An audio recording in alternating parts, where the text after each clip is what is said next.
नमस्कार दोस्तों, शुरू करते हैं आज की क्लास। बैठे हुए बच्चों को दिखाएं एक बार। जो बच्चे आज की क्लास में हमारे पास बैठे हैं,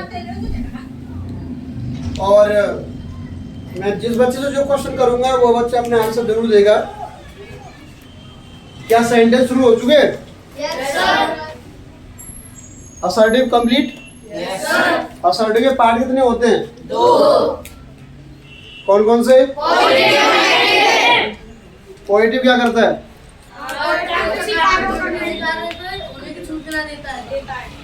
और नेगेटिव क्या करता है? होने का एग्जाम्पल क्या होता है? जैसे? और नेगेटिव? अच्छा, यानी कि आपका डिक्लेरेटिव क्लियर है। आप डिक्लेरेटिव का कोई भी एग्जाम्पल देखेंगे तो उसे बता देंगे डिक्लेरेटिव है, ये पॉजिटिव है। अच्छा ठीक है, तो आइए शुरू करते हैं आज का सेकंड सेंटेंस। और सेकंड सेंटेंस का नाम होगा इंटरोगेटिव। INTERROGATIV। एक एक पॉइंट को बड़े आराम से समझना है। नमस्ते बेटा। एक एक पॉइंट को बड़े आराम से समझना है। जिस प्रकार से पॉजिटिव ने कोई परेशानी नहीं दी आपको और आप बड़े आराम से पॉजिटिव को समझे, ऐसे ही इंटरोगेटिव भी बड़े आराम से समझेंगे आप। लेकिन इससे पहले मैं आपको बता दूं, इंटरोगेटिव सेंटेंस को 2 टाइप्स के द्वारा हम लोग शो करते हैं, 2 प्रकार से दिखाते हैं। एक तो होता है किसी क्वेश्चन वर्ड को पहले यूज करना, और एक होता है कि हेल्पिंग वर्ब को पहले यूज करना। क्वेश्चन वर्ड कैसे यूज करते हैं? जैसे मैंने कहा आप खाना कब खाते हैं। क्या कहा मैंने? आप खाना कब खाते हैं। तो इसमें बीच में जो कब आई है उसे पहले लेके आएंगे, when do you eat the food. उसके बाद में एक आता है, क्या तुम पागल हो? क्या तुम पागल हो? Are you mad. अब जिसमें मैंने ये कहा when do you eat the food, इसमें तो आपको आंसर देने पड़ेगा sir I eat the food at night, at noon, at morning. ठीक है, जब जब मुझे समय मिलता है मैं तब खाना खा लेता हूँ। लेकिन किसी ने तुमसे प्रश्न किया आर यू गर्ल, क्या तुम लड़की हो?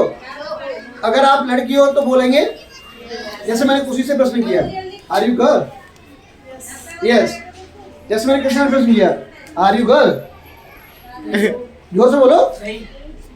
यानी अगर प्रश्न हमारे अकॉर्डिंग है तो हमें यस में आंसर देना है, अगर प्रश्न हमारे अकॉर्डिंग नहीं है तो नो में। यानी हेल्पिंग वर्ब का आंसर हमेशा यस नो में निकलेगा। ठीक है, क्वेश्चन वर्ड का ऐसे पूछते हैं व्हाट इज योर नेम, पहले व्हाट आ गया तो आप कहते हैं नुकेंगे, बोलना पड़ेगा सर माय नेम इज। ठीक है ना। और आपसे ये पूछूंगा डू यू स्टडी, क्या तुम पढ़ते हो, तो मुंह में जीभ नहीं है, आवाज भी नहीं, तब भी कह सकता है। मतलब कहा ना तो हाँ जी हम पढ़ते हैं? और जो नहीं पढ़ेगा वो क्या कहेगा? ना जी। यानी कि मैं ये कहना चाहता हूँ कि हेल्पिंग वर्ब से स्टार्ट होने वाले जो इंटरोगेटिव वर्ड होते हैं उनके आंसर आप लोग हाँ और ना में देंगे, और जिनमें क्वेश्चन वर्ड पहले आएगा उनमें आपको आंसर बोल के देना पड़ेगा। आइए इसी जानकारी को विस्तृत तरीके से मैं आप तक पहुंचा रहा हूं। नमस्कार दोस्तों, स्वागत है आप लोग सभी लोगों का आपके यूट्यूब चैनल सासी सर में, जिसमें सेंटेंस का सेकंड पार्टीशन में शुरू करने जा रहा हूं। तो अगर आप लोगों को भी सीखना है तो प्लीज वीडियो को देखते जाएं, और पूरी वीडियो आज बड़ी रोचक होगी, बड़े मनोरंजन के साथ, बड़े ही इंटरटेनमेंट के साथ, अच्छी अच्छी कहावतों के साथ डांटते पुचकारते हुए आज की वीडियो चलाएंगे। तो सारे बच्चे दिल थाम के बैठें और देखें इंटरोगेटिव सेंटेंस। सबसे पहले कोई बच्चा मुझे बताइए इसे हिंदी में क्या कहते हैं?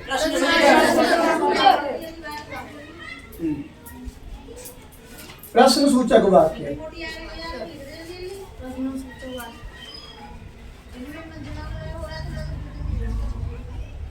अब कोई परिभाषा पूछ ले इससे हमसे, डेफिनेशन, DEFINITION।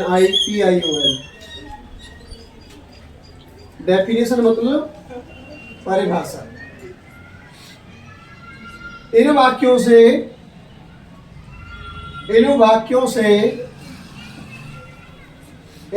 से प्रश्न पूछे जाते हैं।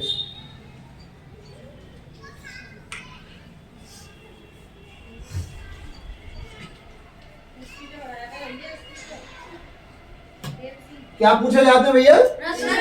प्रश्न पूछे जाते हैं। एग्जाम्पल कैसे?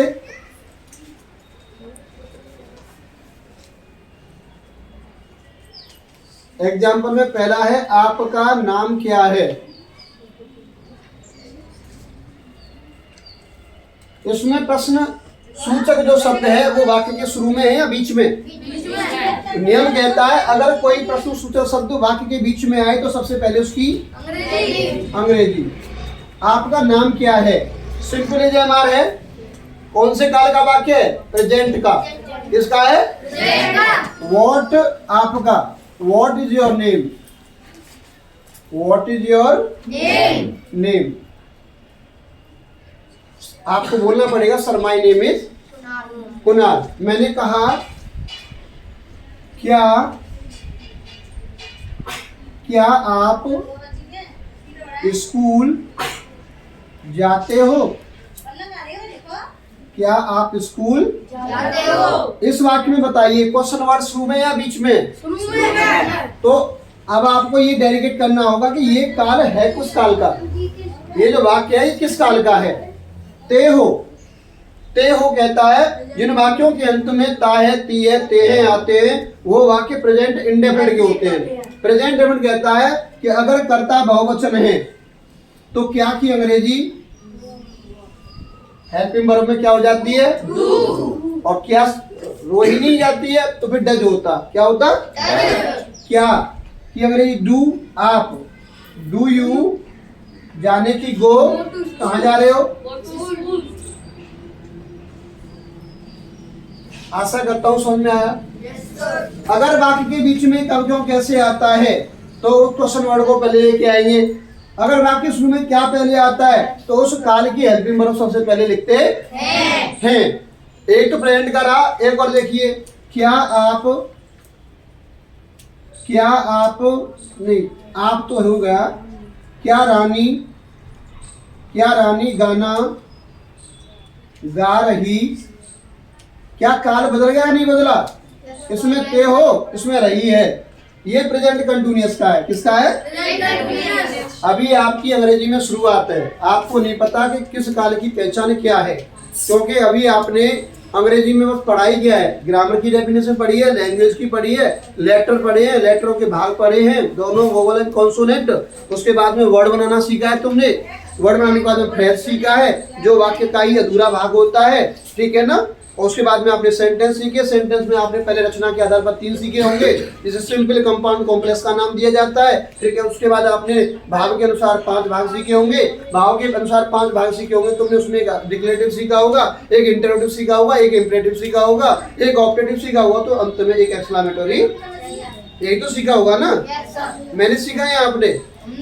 आपको भी ऐसे ही बोलना है जैसे मैंने बोला सारा का सारा। ठीक है ना? ठीक है ना? हाँ, तो सेंटेंस शुरुआत हो चुका है। सेंटेंस में सबसे पहले मैंने आपका असर्टिव बताया कि इसके द्वारा किसी कार्य के या तथ्य के या घटना के होने या न होने की सूचना प्राप्त होती है। तो उसने होने या न होने में मैं कंफ्यूज कर दिया तो उसने अपने असर्टिव सेंटेंस को 2 पार्ट कर दिए, पॉजिटिव में होने की और नेगेटिव में न होने की। ये बात यहाँ क्लियर कर दी जाती है। अब इंटरोगेटिव में आ गई। इंटरोगेटिव में समस्या ये उठी कि सर जी हमें कब गर्दन लाके आंसर देना और कब बोल के देना है, ये दोनों कैटेगरीज बताएं। तो उसमें मैंने अभी बोल के बताया था जिसमें क्वेश्चन वर्ड पहले आ जाता है उसमें हमें आंसर बोल के देना पड़ता है, और जिसमें हेल्पिंग वर्ब सबसे पहले आ जाती है उसमें हमारा आंसर यस या नो में निकलता है। Do you understand? Yes sir. I hope you understand betterly.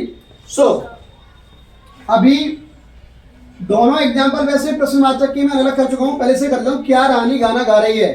Change for tense present continuous. किसका है? कर्ता पे अंडरलाइन कीजिए, सिंगुलर या प्लूरल? तो प्रेजेंट कंटिन्यूअस कहती है मैं हेल्पिंग वर्ब में इज एम यूज करती हूँ।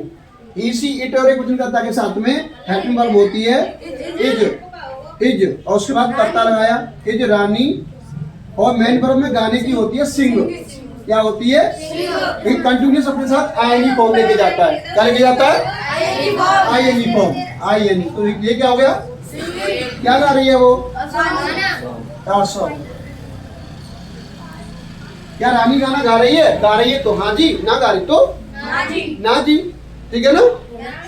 सीधी सी बात है। अगर हमारी भावना जो सही है तो हमें आंसर हाँ में ही देना होगा। अगर नहीं है तो फिर ना में देना होगा। तो आइए प्रश्नवाचक वाक्यों को नोट लिखेंगे। नोट होगा प्रश्नवाचक वाक्यों को निम्न दो प्रकार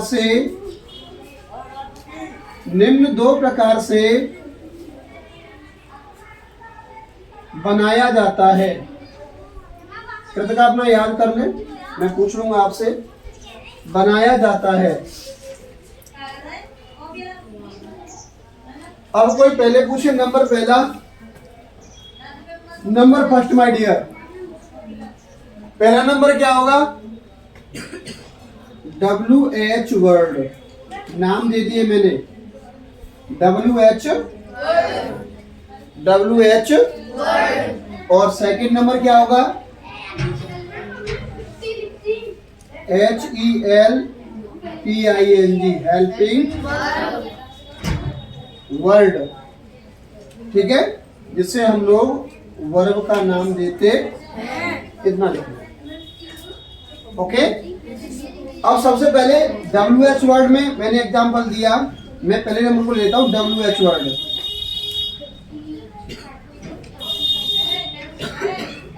इन प्रश्नों का उत्तर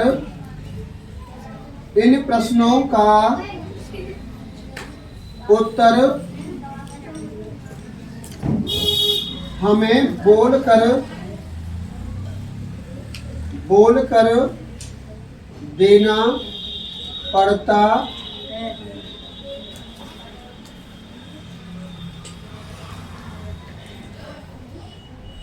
बोलकर देना पड़ता है। कैसे देना पड़ता है? बोलकर। एग्जाम्पल है, वह कहाँ जाती है? बीच में आ रहा है ना क्वेश्चन वर्ड, सांख्यिक अंग्रेजी बताइए। वेयर। जाने वाली कौन? एक लड़की। तो डज क्यों लगाया? इज तो नहीं लगाया, क्योंकि ता है, ती है, ते है। अगर रहा रही होता तो इज मारा था। ठीक है ना? तो ती है। वेयर डज, कौन जा रही है?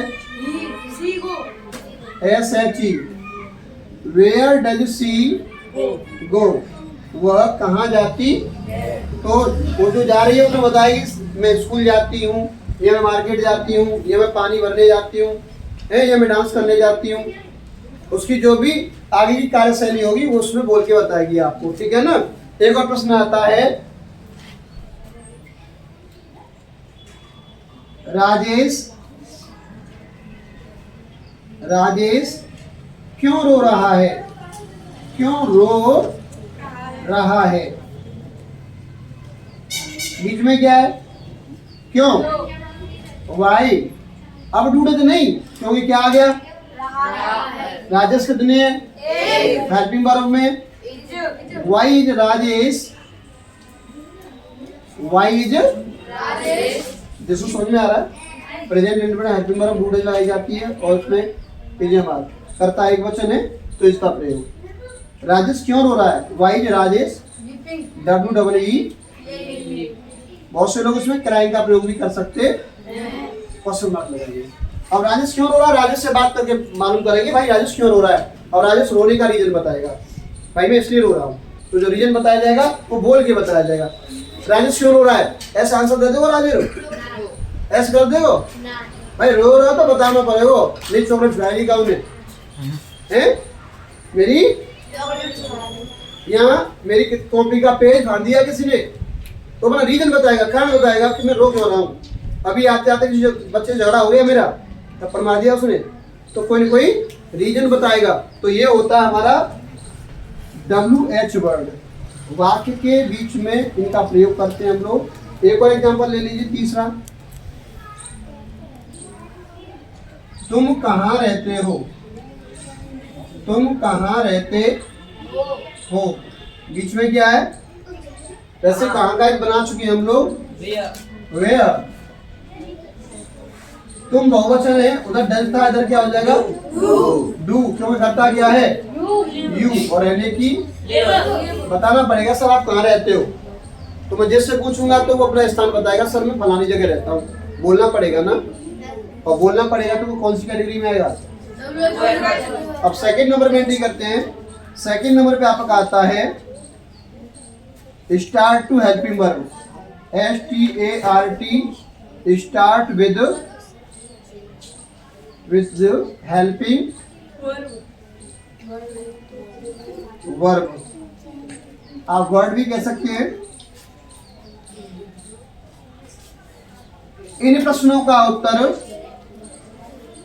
इन प्रश्नों का उत्तर, इन प्रश्नों का उत्तर हम यस और नो में देते हैं। आइए एग्जांपल ले लीजिए। इन प्रश्नों का उत्तर हम कैसे देंगे? अगर हम गूंगे नहीं है तो गर्दन ला सकते हैं। खाना खाओगे? क्या खाना खाओगे? हाँ जी खाएंगे। क्या पानी पियोगे? ना, ठंड पड़ रही है? एक गर्म गिलास दूध का दे दो, पानी की फॉर्मेलिटी पूरी हो जाएगी। पानी नहीं, दूध चलेगा। आइए एग्जाम्पल ले लीजिए। अब भैया हेल्पिंग वर्ब में आंसर देना है तो हर कंडीशन में प्रश्न क्या से ही करना पड़ेगा। कैसे करना पड़ेगा? क्या से। मैंने प्रश्न किया, क्या रामू किताब पढ़ रहा है?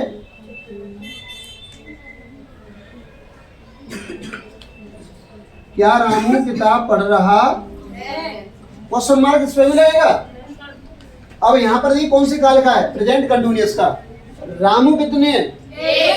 एक वचन के साथ क्या की अंग्रेजी?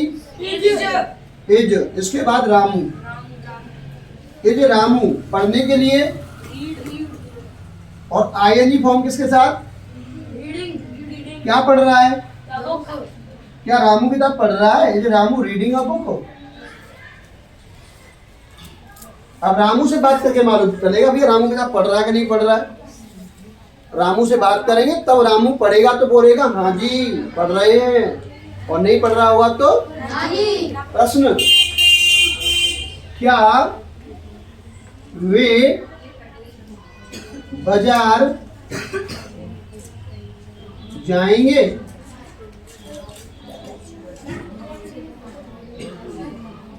अब तो ये सेंटेंस तो बहुत फ्यूचर में पहुंच गया भाई। वे, क्या वे, और फ्यूचर में हेल्पिंग वर्ब होती है विल सेल। फर्स्ट पर्सन के साथ में सेल और सेकंड और थर्ड पर्सन के साथ में विल का प्रयोग। तो ये थर्ड पर्सन में आता है, ही, सी, इट, दे। तो क्या वे बाजार जाएंगे? सॉरी, हेल्पिंग वर्ब विल, उसके बाद करता, विल दे। फ्यूचर इंडेफिनिट में वर्ब की फर्स्ट फॉर्म आती है, उसका सपोर्ट कोई नहीं करता, हेल्पिंग वर्ब करती है केवल। नो आईएनजी, नो एस और ES, no third form, only first form में भी प्लूरल फॉर्म आएगी। Will they go to market. क्या? मार्केट। ठीक है ना, छुट्टी है गई मैं कहा।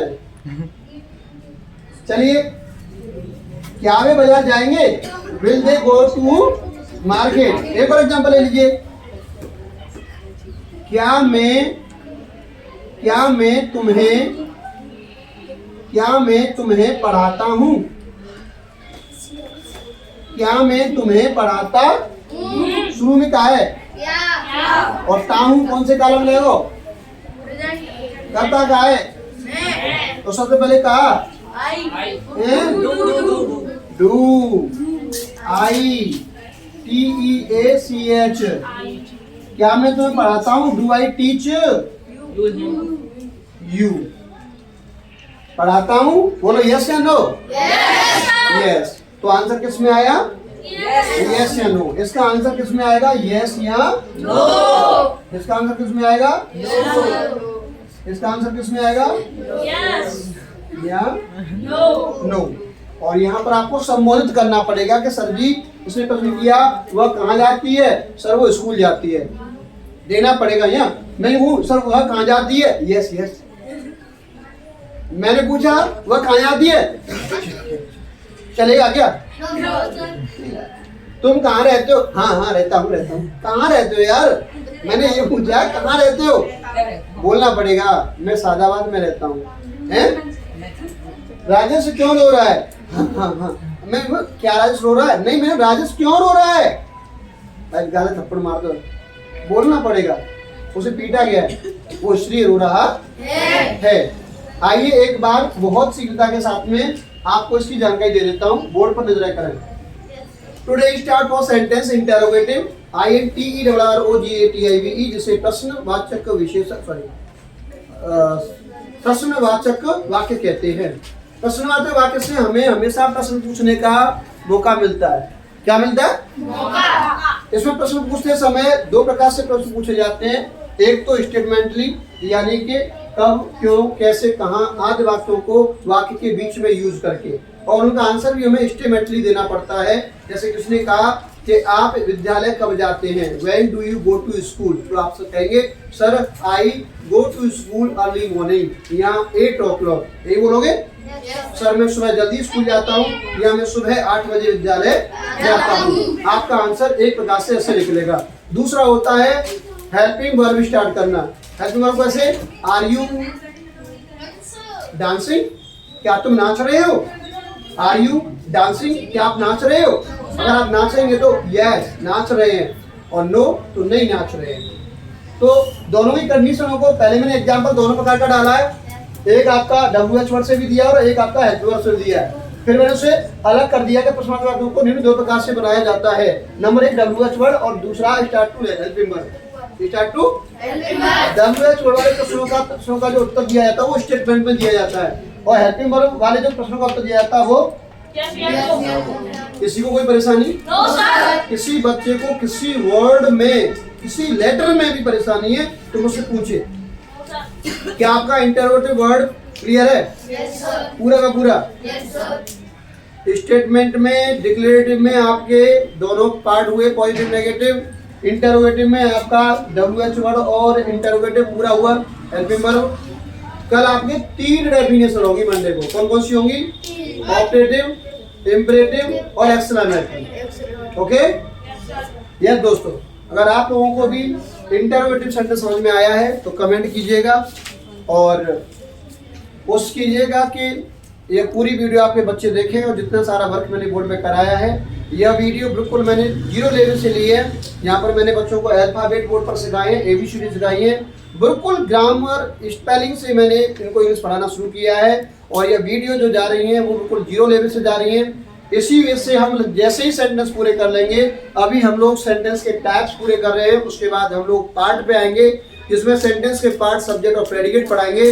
सब्जेक्ट के चारों पार्ट आप तक पहुंचेंगे, क्वालिफायर, डिटरमाइनर, एडजेक्टिव, हेडवर्ड और एक 5वां एडजेक्टिव फ्रेज। ये सारे वर्डों को आप तक पहुंचा जाएगा। उसके बाद प्रेडिकेट के सारे पार्ट पढ़ाए जाएंगे। फिर हम लोग धीरे धीरे इन्हें जंपल वर्डों को करेक्ट करना सिखाएंगे, अंग्रेजी को अर्थों को सिखाना सिखाएंगे। उसके बाद पहुंचे हम लोग पार्ट ऑफ स्पीच पे, और पार्ट ऑफ स्पीच से रेगुलर नाउन, नाउन के भेद, जेंडर, नंबर, प्रोनाउन, वर्ब, इनके सारे काइंड्स, पूरे पार्ट ऑफ स्पीच को खत्म करने के बाद में छोटे छोटे इजेएमआर से सेंटेंस शुरू करेंगे। Is am are, was were, has have had, beside, एज यूज करते हुए प्रेजेंट इंडेफिनिट से लेकर के फ्यूचर कंटिन्यूअस तक ये सेंटेंस पूरे किए जाएंगे। फिर एक्टिव पैसिव, उसके बाद में डायरेक्ट इनडायरेक्ट। तो बने रहे हमारे साथ, कंप्लीट पूरी जानकारी एनर्जी लेने के लिए। थैंक यू, नमस्कार, राम राम।